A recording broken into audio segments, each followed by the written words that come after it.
पाटील आणि शरद पवार साहेबांची बैठक होईल. कारण का ते दोघंच मुख्य आहेत आणि दोघांपैकी दोघं एकत्र किंवा कोणीतरी एक आपल्याला ब्रीफ करतील. सगळ्याच जागा आज क्लिअर होतील असं मला वाटत नाही, पण शेवटी त्यांच्या निर्णयावर अवलंबून आहे. त्यांना वाटलं सगळी यादी जाहीर करा. सर, सांगलीच्या जागेवरून हा तिढा संपूर्ण दिल्लीच्या काँग्रेस हायकमांडकडे गेलेला आहे. खरं तर विशाल पाटील हे अजूनही निवडणूक लढवण्यास ठाम आहे. तिथून चंद्रहार पाटलांना उमेदवारी जी आहे ती ठाकरे गटाने दिली. त्यामुळे महाविकास आघाडीमध्ये बंडखोरी होणार का? असं की थोडंसं पेशन्सनी सगळेजण मागतील. मी अजूनही सांगतो, एखादा शत्रू जेव्हा आपल्याला त्याच्या विचारांशी लढायचं आहे आणि ते विचार संपवायचे तेव्हा आपल्याला एक पाऊल पुढे, एक पाऊल मागे, एक पाऊल पुढे, एक पाऊल मागे या भावनेतनंच पुढे जावं लागतं. Coalition is all about patience and compromise. पक्षांची गरज लागते अशा पद्धतीने मला महायुती अजून 100 पक्ष घेईल, 100 पक्ष घेईल. मला महायुतीबद्दल मी कशाला बोलू? माझं काय घेणं देणं? अजित पवार गेल्यानंतर देखील अशा पद्धतीने आणखी तर कुठल्या पक्षांची गरज लागते. त्यांच्या सर्वेमध्ये त्यांना कळतंय की ओझं आपण किती खांद्यावर घेतलंय. सर, हिंदी में आज आप लोग की अहम बैठक हुई, किन मुद्दों पर चर्चा हुई, किन सीटों पर चर्चा हुई, उस बारे में अब तक ये बताइए. हमारा ऐसे ही जनरल चर्चा हुई. सभी लोगों से हम शरद पवार साहब सुनना चाहते थे कि पूरे महाराष्ट्र में सियासती हालात क्या है, क्या बोल रहा है समाज, वो सब उन्होंने शांति से सुन के दिया. जो सीट हमको मिलने वाली है उसके 5 सीटों पे हमने चर्चा की. अभी भी दोपहर को हम बैठे, अंतिम कुछ नहीं हुआ है. अंतिम निर्णय जयंत पाटिल और शरद पवार जी की जो मुलाकात होगी उसमें अनुकूल किया. इसके साथ में क्या भिवंडी की सीट आपने कांग्रेस के लिए छोड़ दी है? आपका दावा अभी बरकरार है? भिवंडी के ऊपर चर्चा चालू है, तो वो शरद पवार निर्णय ले. आप लोग की इच्छा है, आप लोग लड़ेंगे, कांग्रेस कह रही है कि सांगली नहीं छोड़ेंगे, भिवंडी नहीं छोड़ेंगे. ऐसा वो शरद पवार जी के लेवल का काम है, मैं उसमें क्या बोलूं. इसके अलावा प्रकाश आंबेडकर एक तरह से आज उन्होंने कैंडिडेट्स का ऐलान किया है, अब प्रत्यक्ष रूप से बाहर आ गए आप लोगों से. मैं आज भी कहूँगा उनको कि भाई तुमके खून के वारिस हो और हम विचारों के वारिस हैं. फैसिज्म को रोकने के लिए हम दोनों को साथ आना जरूरत है और समाज से मांगनी होगी. ये समाज कह रहा है कि अम्बेडकर साहब और महाविकास आघाड़ी इकट्ठा आनी चाहिए. मैं तो हमेशा अम्बेडकर साहब के बाजू से रहा हूँ कि संविधान बचाने के लिए जो संविधान के बाजू से है उन सभी लोगों ने हाथ मिला लेना चाहिए. दुनिया में जब जब फैसिज्म बढ़ा है तब तब दुश्मनी भूल के लोग इकट्ठा हुए हैं.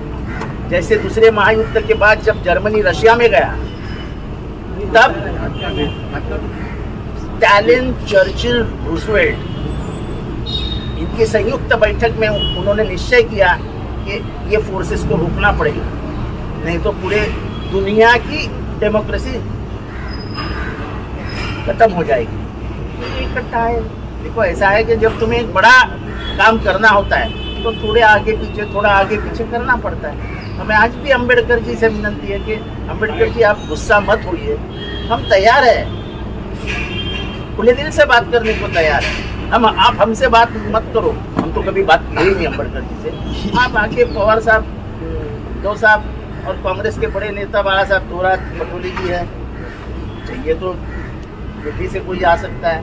और आप ये निर्णय लेके आप सब ने, आपका समाज, यहाँ का भयभीत हुआ समाज, हम उनके सामने सवाल निशान पैदा कर रहे हैं. बीजेपी को लाभ मिल सकता है, ऐसा कोई कार्य न कर, इस तरह का बात ठाकरे सेना ने कही है प्रकाश आंबेडकर जी को. आप ही क्या? मैं उसके मामले में शिवसेना ने क्या क्या है इसके मामले में नहीं बोल सकता हूँ, पर मेरी आज भी अम्बेडकर जी से विनती है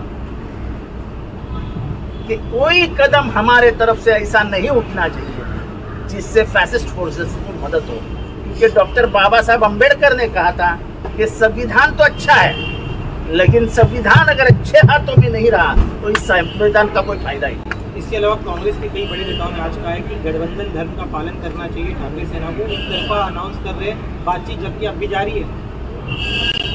इस बारे में अभी बड़े लोगों में चर्चा होगी, क्योंकि हमारी सीट तो हमने जाहिर नहीं की है। अब पवार साहब और जयंत पाटिल बैठेंगे, उसके बाद भूमिका तय होगी।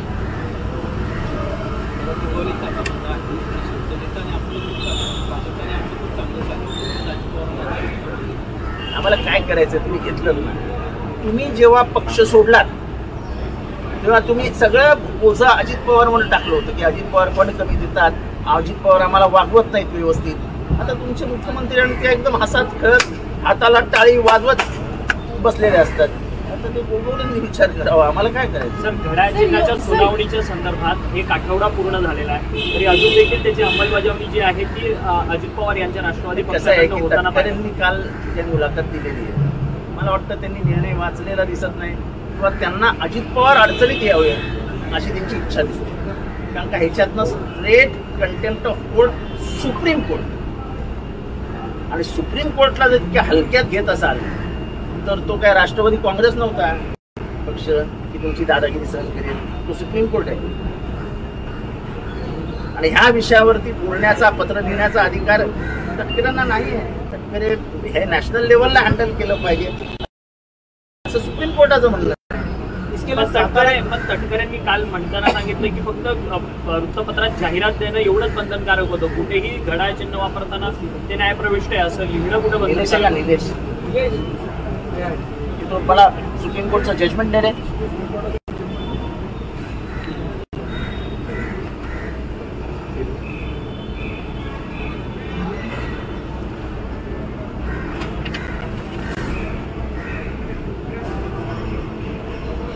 The respondents are further directed, म्हणजे प्रतिपक्षाला केस आहे शरद पवार विरुद्ध अजित पवार। अजित पवारांना डायरेक्ट केलंय की इश्यू ऑफ पब्लिक नोटीस, जाहीररित्या पेपरामध्ये जाहीर करा की क्लॉक सिम्बॉल इज सबज्युडाइज्ड, न्यायाधीन आहे, काय आपण न्यायप्रविष्ट आहे before supreme court, and the respondents have been permitted to use the same subject to the final outcome of these proceedings। म्हणजे अजित पवारांना हे सिंबल तात्पुरत्या स्वरूपात वापरण्यात देण्यात आलेलं आहे आणि हे त्या फायनल आउटकम जेव्हा येईल, अंतिम निर्णय लागेल तेव्हाच हे फायनल होऊ शकेल। आता मी पुढे वाचून दाखवतो, सच अ डेक्लेरेशन, हे मी तुम्हाला पण दाखवतो, अशी अनाउन्समेंट, अशा घोषणा shall be incorporated in every pamphlet, in every advertisement, audio or video clips to be issued on behalf of the respondents। हे मी लिहिलेलं नाही, हे सुप्रीम कोर्टाचं जजमेंट मी आपल्या समोर ठेवतो आहे। आता हे त्यांनी वाचलं तरी नसावं किंवा महाराष्ट्रातले लोक मूर्ख आहेत, त्यांना काय समजतंय आपण सांगून टाकू।